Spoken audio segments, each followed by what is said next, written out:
first of our 5 poll talk session, which is about happy staff leadership in crisis. Now, as I mentioned before, there is the option to call in as well. And what we will be doing to give the best experience throughout this webinar is everybody will be currently muted.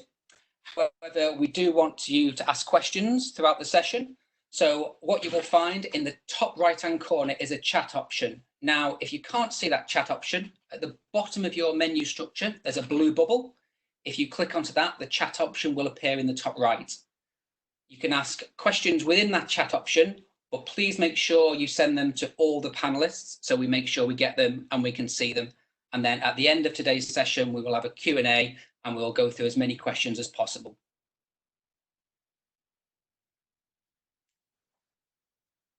Now, on our webinar today, we have Paul Stobart, who's our CEO. We have Steve Warburton, who's the MD of Partner. And we have Mark Howarth, who is our Senior Service Delivery Manager. So without further ado, I will hand over to Paul to let him start today's session.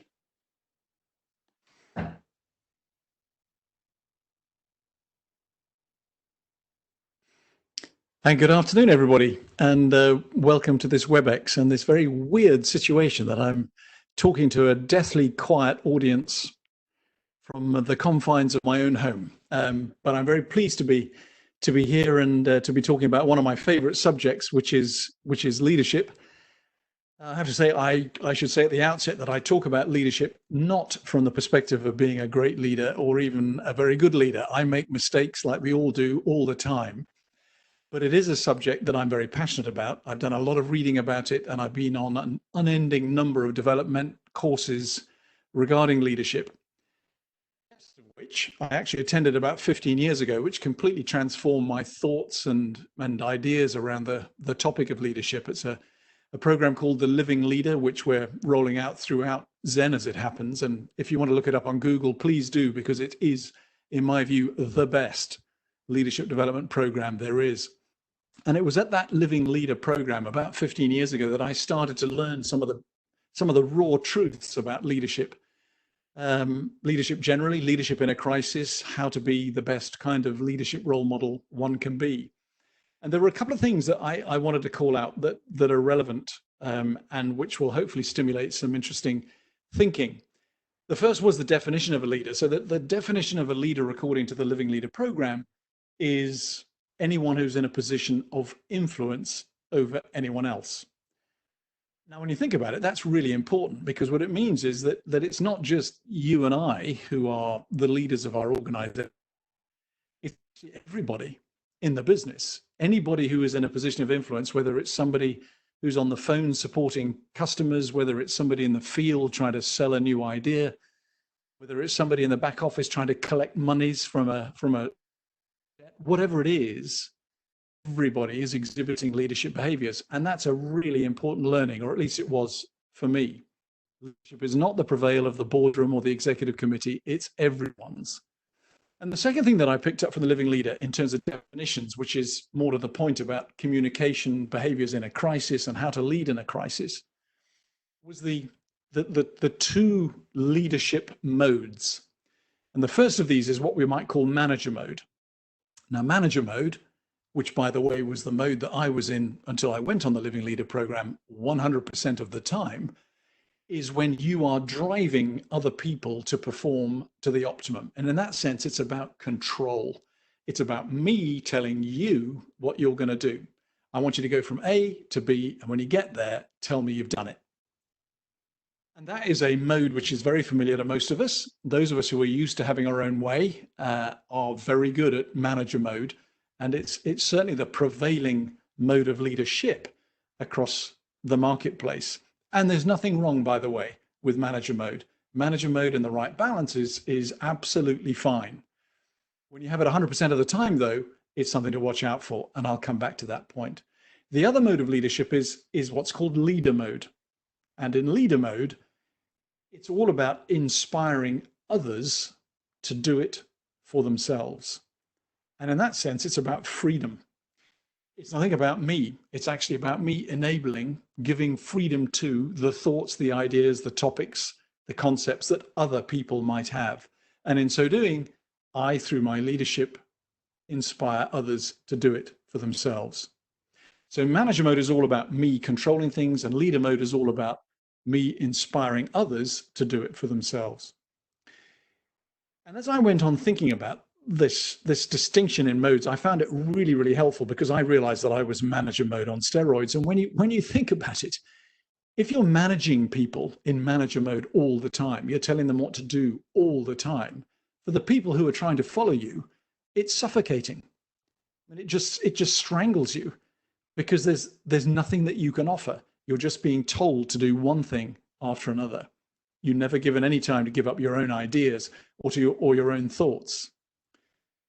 In leader mode, by the way, if you do leader mode all the time, that also becomes pretty chaotic, because what it means is that there's no leadership, there's no direction, there's no instruction. And in a time of crisis, people don't want to be inspired to do things for themselves. People want to be told what to do. You know, give me the answer. Tell me where I'm going. What should I do next? I'm frightened. I'm terrified. This COVID-19 thing, what the hell do we do about it? Where am I going to go? So remember, manager mode is about control. Leader mode is about freedom. Manager mode is about me. Leader mode is about you.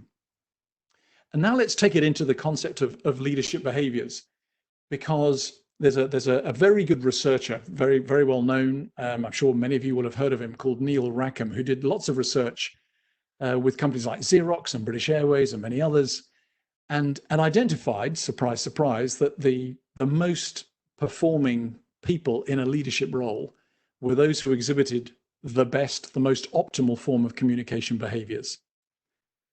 No surprise there. But communication behaviors come across in a number of different ways.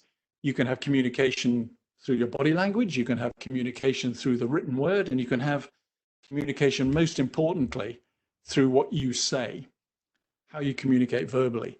And what Rackham discovered in research that he did, and so this is proven out, we should take it as read, scientifically proven. What he discovered was that those people who were in leadership roles, who got the balance of leadership behaviors, communication behaviors in the right balance, performed far superior to their peers. And so it's worth dwelling for a second on these communication behaviors. And if you bear with me, this is going to be a bit Heath Robinson-esque, because I have a piece of paper next to me which outlines some of these behaviors. So bear with me. There are 11 of them. I will get through them very quickly. And they align themselves to the two modes of leadership I've been talking about, manager mode and leader mode. So the first set are what Rackham calls blue behaviors. And they're all about manager mode. So if this works on this screen, I'll just put my head slightly to the side. You'll see that there are 3 of them. And the first of these is giving information. And it's called a blue behavior because Rackham used this color coding system to make it easy for people to remember what kind of communication behavior. So in blue behaviors, this is really all about management. This is about me informing others. So giving information is pretty obvious, right? We've all been in meetings where lots of people have been giving information ad nauseam, and tell you something else I wish to share, and so on and so forth. You hear politicians using giving information behavior full throttle most of the time. And actually, there's nothing wrong with giving information. It's important that information be shared. It just needs to be done in the right balance. The second is disagreement. So I've heard what you say, but I don't agree with it. It's disagreeing with a topic or an idea that I've heard. Nothing wrong with disagreement when it's used in the right form. Absolutely perfect kind of behavior. And then the third is what's called a proposing behavior. So that's where I come up with an idea or a thought which is actionable. So to use a silly example, I think it's hot in here. I think we should open a window. So that is a proposal because it's an idea, it's a thought, and it's actionable.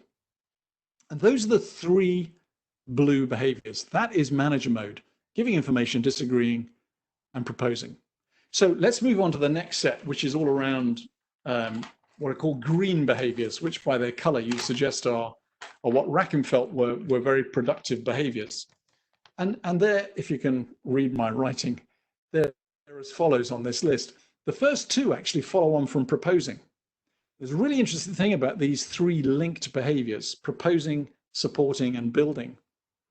Because when you get these 3 behaviors working well in a team, you find that that team performs to a superior level to other teams. So let me just go through them very briefly. So proposal we've talked about. I think it's hot in here. Let's open a window. A supportive behavior is one that recognizes the proposal and agrees to it. You're right. It is hot in here. I think we should open the window too.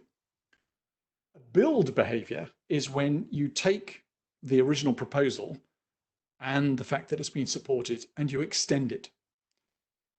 You're right.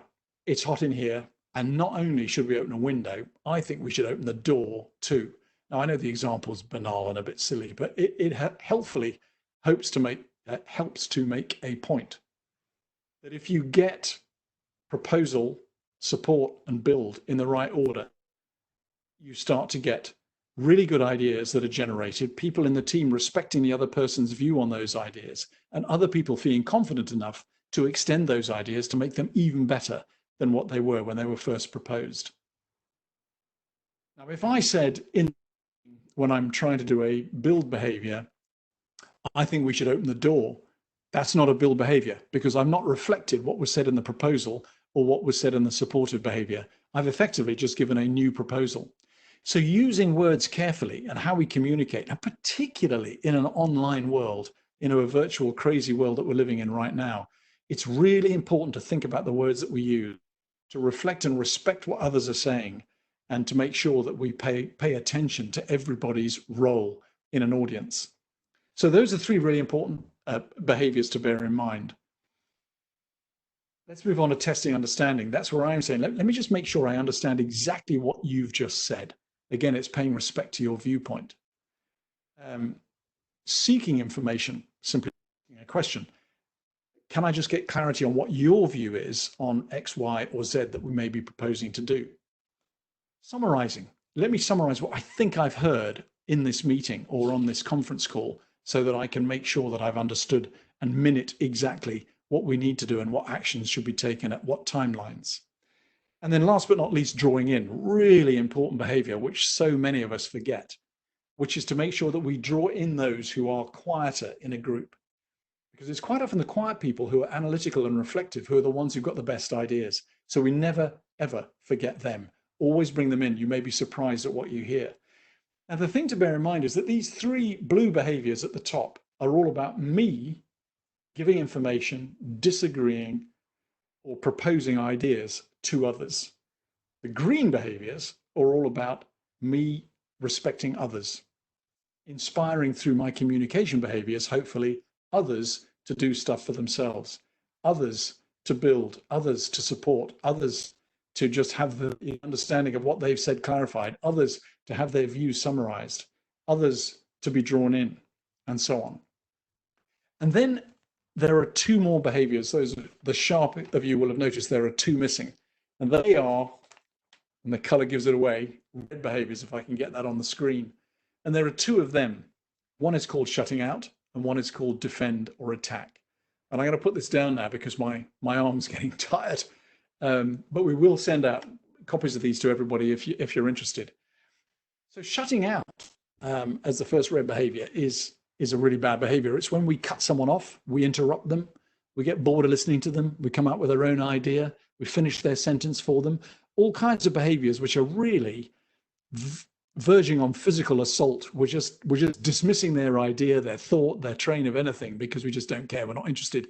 Our idea is more important. We're wanting to get back to blue behaviors. And so we dismiss somebody else. It's really demeaning, particularly for those who are quiet or analytical, who've just taken up courage to say something in a meeting. But to be dismissed or to be overridden, it's a terrible thing for us to do, and we shouldn't do it. So it's just banned as a behavior.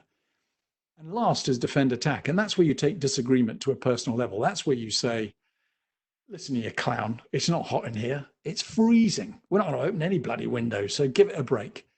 And that's when we've taken a disagreement with somebody's proposal into something that's defend attack. And of course, we all get emotional. We all get passionate in meetings. We all get frustrated. And when we let that out and we start getting into personalized emotional attack, it's really not a productive communication behavior. Now, what Rackham discovered was that, and I'm just doing a check on the time to see how much time I have left. That's the problem with varifocals. You have to look like this every time you look to see something at the top of a screen.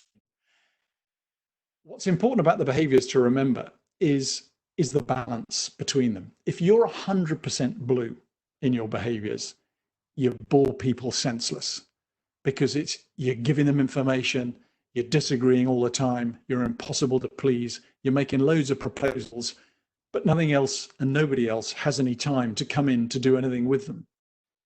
And I've worked for plenty of people like that in my life, and it's exhausting. You've got to balance it with green. And by the way, if you're 100% green, that's also not good because people are desperate for some sort of leadership, some sort of management. And in a crisis like this, it's even more important to get the blend of blue and green right. So what is the right blend, you might ask? Well, Rackham did the research, and what he discovered was that the blend needs to be between 40 and 60%, or 60% and 40%, 50-50, that sort of blend. Now, for most of us, and for me, when I first came across this learning, that was a real shock because I was 100% blue. And to discover that I had to spend up to 60% of my time doing green behaviors was amazing to me. But my own leadership ability improved out of all recognition as a consequence of simple learning to balance between blue and green. By the way, if you're in a sales role, and lots of people on the phone will be, remember, at Rackham's experience, the most high-performing salespeople were those who were 80% green, 20% blue. And he proved it scientifically. And you know what? It rings very true to me because if I'm being sold to, the last thing I want is a sales guy giving me information, disagreeing with me, or proposing stuff to me. I want that salesperson to be talking about my business, my ideas, my thoughts, everything about me. And that way I start to feel great because it's about me being inspired.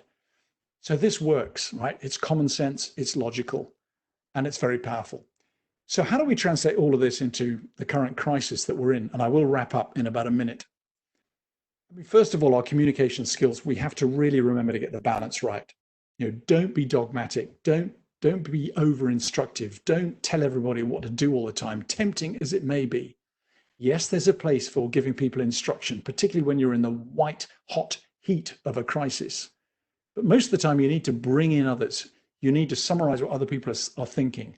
You need to ask for ideas. You need to practice this propose, support, build trilogy of communication behaviors, and do practice it as a team. And in that way, you'll get the best out of your people. And the one thing I would say again, which I said earlier, but it's worth repeating, draw in people who've not yet volunteered.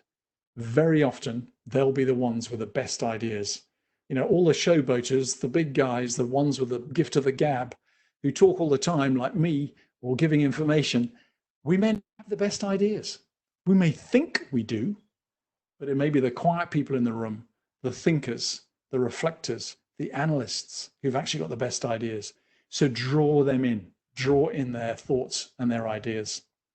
So look, I'm going to stop there because there may be some questions, there may not, but try and open it up to some sort of discussion. And look, this is an experiment as well, I should say. So if this content has worked, we'd love to hear about it. If not, we'd also love to hear about it. But I'm going to stop there and see if there are any questions, Nige, and let everybody have their own observations. Perfect. Thanks, Paul. So any questions? So we do have a couple of questions. So one of them was, how do we get obviously the information, the blue, green, red points out to people later? So Amanda will be sending them out later to everybody. Now, obviously, if anybody wants to ask a question at this point, then please feel free to do so.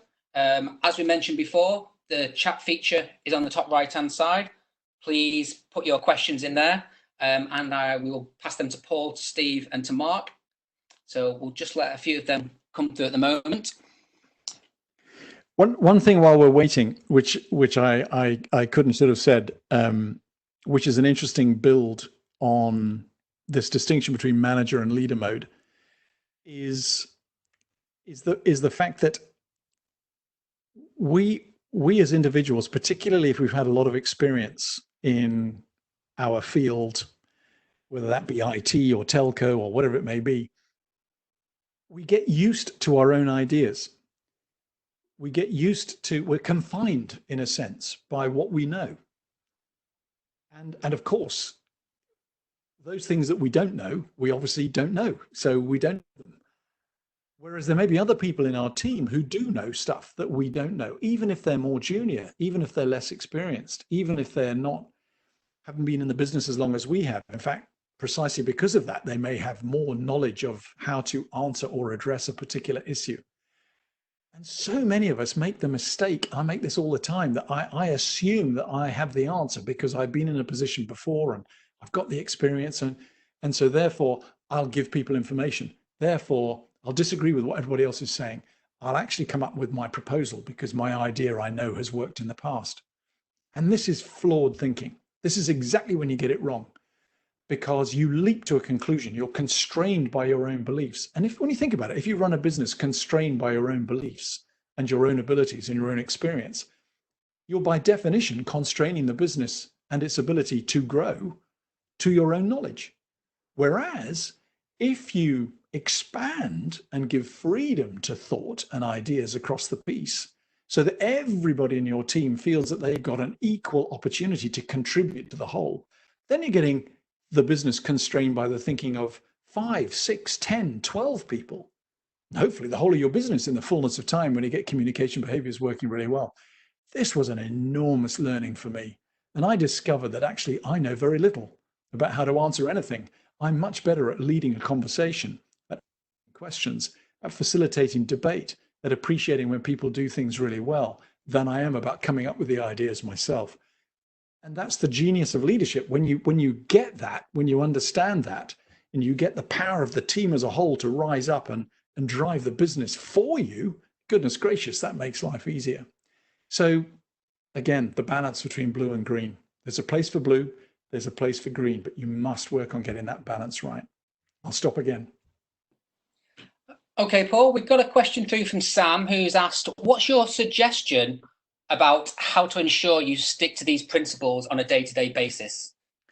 That's a great question. And the guys from Zen on the phone will smile, Steve Warburton in particular, because he knows that I use a particular technique in order not to forget. And that's actually to use the green expressions. So I will say to Steve in a one-to-one with him, I'll say, Steve, let me just test my understanding of what I think you've just said. And I'll say, test my understanding deliberately, because that's the way I get into my thick blue head that actually there's a place for green behaviors. I'll say in a executive committee meeting, let me summarize what I think I've heard from everybody in the meeting. Or I'll say to somebody who's quieter in the room, look, whoever it is, let me draw you in to the conversation. So I use my own technique. I actually use the expressions in the green behavior list. And that's my way of keeping it day in, day out. And then, of course, it becomes habit. And once it becomes habit, it becomes ingrained. And that's how.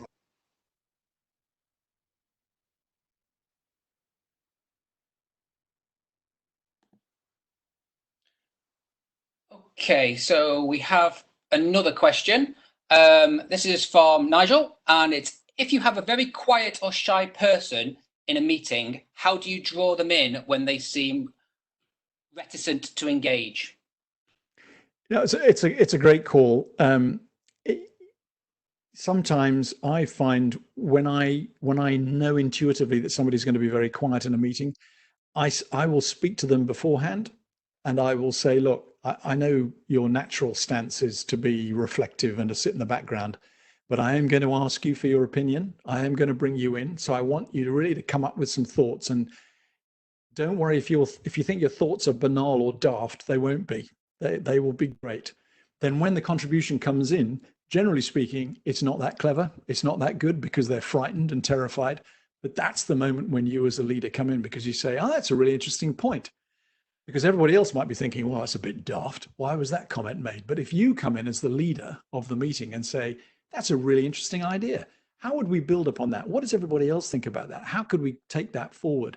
What else is going on in your mind? What's behind the thinking that you've just voiced there? In other words, you appreciate them.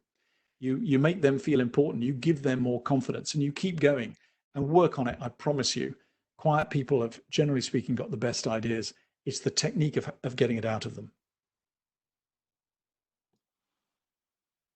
Another question from Ben is, if you're not receiving the interaction you want when giving information or proposing, is this a lack of skill in the staff or a lack of your own instruction? That's a great question. Yeah, the truth is, it's the latter, I think, almost invariably. I remember somebody who gave a great talk to many of us at Zen last year, which feels about 14 decades ago now. He said, you know, when the performance in front of you is not what you want, check your communication first. And that's so true. When we see the performance in the people that are around us just not getting there, or in a meeting when we hear people not getting our point or missing the point or going off tangent, before you start getting knocked or irritated or get into that red behavior zone, which you shouldn't, by the way, check your own communication. I do that a lot. I say, look, you know, I don't think I must not be getting this point across. Let me try coming at it again and re-communicate the point I'm trying to make over and over again. More often than not, it's not the skills of the people. If you're using your communication to the right degree, and if you've got the balance between blue and green correct, then you will get feedback from your team. Now, obviously, in extreme cases, there may be some people who just simply are on a different planet and just don't get it at all, in which case using blue and green behaviors will make that emerge. And so you'll be able to take action in due course. Thanks, Paul. So a question from Mark. He's asked, how do you monitor the performance of the people that you have to lead? How do I monitor performance? Yes, how do you monitor the performance of the people that you have to lead? So I do that in a number of ways. I mean, obviously there's the formal reviews every 6 months or so, when you have documentation written down and you compare and agree notes and objectives and what you're doing. But that's quite formulaic. I much prefer doing the review, the monitoring of performance on a qualitative basis, which is through one-to-ones. Every week, every few days, every couple of weeks, whatever works best for you. And it doesn't have to be an hour at a time. I mean, you in a couple of minutes, particularly in a phone world. I mean, that's exactly how it works. You know, just giving people 2 minutes of appreciative feedback for something they've done in a meeting can do wonders for their own feelings of self-worth, self-esteem. So I monitor performance by giving people direct feedback very honestly and transparently in the moment. I don't wait for the formal reviews to take place. And so therefore there's a kind of a living relationship between my reports and me and my peers and me, so that there are no hidden agendas, no secrets, no nothing. We can just deal with each other and give honest feedback 2 ways all the time. That's the best. So monitoring performance is an ongoing, constant thing.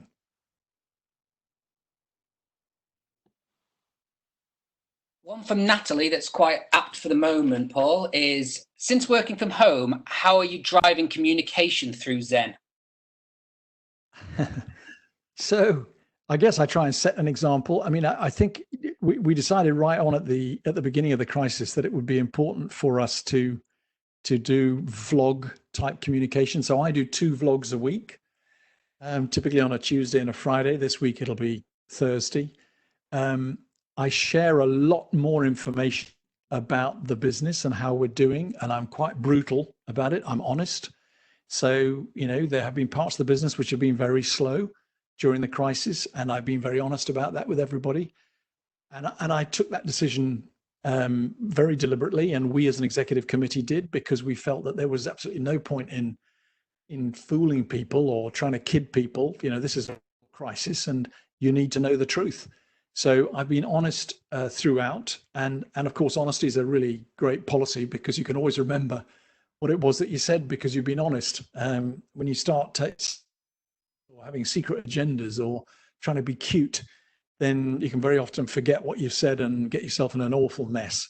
So I find honesty is the best policy. In fact, that's something that pride ourselves at Zen. We'll tell you how it is.